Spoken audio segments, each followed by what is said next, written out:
पंजाब में मनाया जाने वाला लोहड़ी का त्यौहार खुशी, नई फसल और आपसी भाईचारे का प्रतीक है।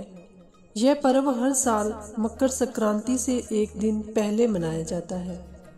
इस दिन लोग आग जलाते हैं, मूंगफली, रेवड़ी, गचक चढ़ाते हैं और लोकगीत गाते हैं। लोहड़ी के गीतों में सबसे प्रसिद्ध नाम है दुल्ला भट्टी, जिसके साथ जुड़ी है सुंदरी और मुंदरी की लोक कथा। कहानी पुराने समय की है, जब पंजाब में मुगल शासन था।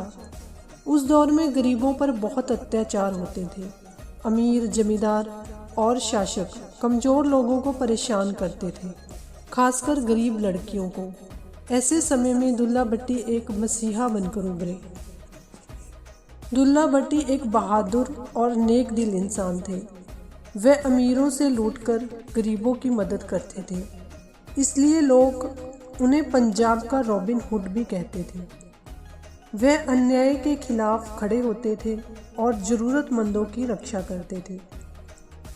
एक बार की बात है, पंजाब के एक गांव में दो अनाथ बहनें रहती थीं, सुंदरी और मुंदरी।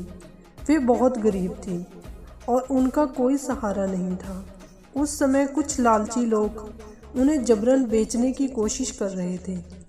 यह बात जब दुल्ला भट्टी को पता चली तो उन्होंने उन लोगों का डटकर सामना किया और दोनों बहनों को बचा लिया।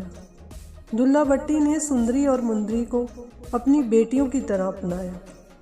उन्होंने दोनों का सम्मानपूर्वक विवाह करवाया। कहा जाता है कि विवाह के समय उनके पास दहेज में देने के लिए कुछ भी नहीं था, इसलिए उन्होंने शगुन के रूप में एक एक शक्कर की डली दी और जंगल में आग जलाकर उन दोनों बहनों का विवाह संपन्न करवाया। इस घटना के बाद लोग दुल्ला भट्टी को बहुत सम्मान देने लगे। उनकी बहादुरी और अच्छाई की कहानियां गांव-गांव में फैल गई।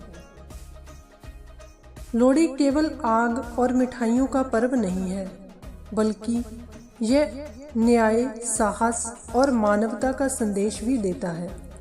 दुल्ला भट्टी की कहानी हमें सिखाती है कि सच्चा इंसान वही है जो कमज़ोरों की मदद करे और अन्याय के खिलाफ खड़ा हो। इसलिए लोहड़ी मनाते समय हम सिर्फ नाच गाना ही नहीं करते, बल्कि दुल्ला भट्टी जैसे वीरों को याद कर उनके आदर्शों को अपने जीवन में अपनाने का संकल्प भी लेते हैं। राधे राधे।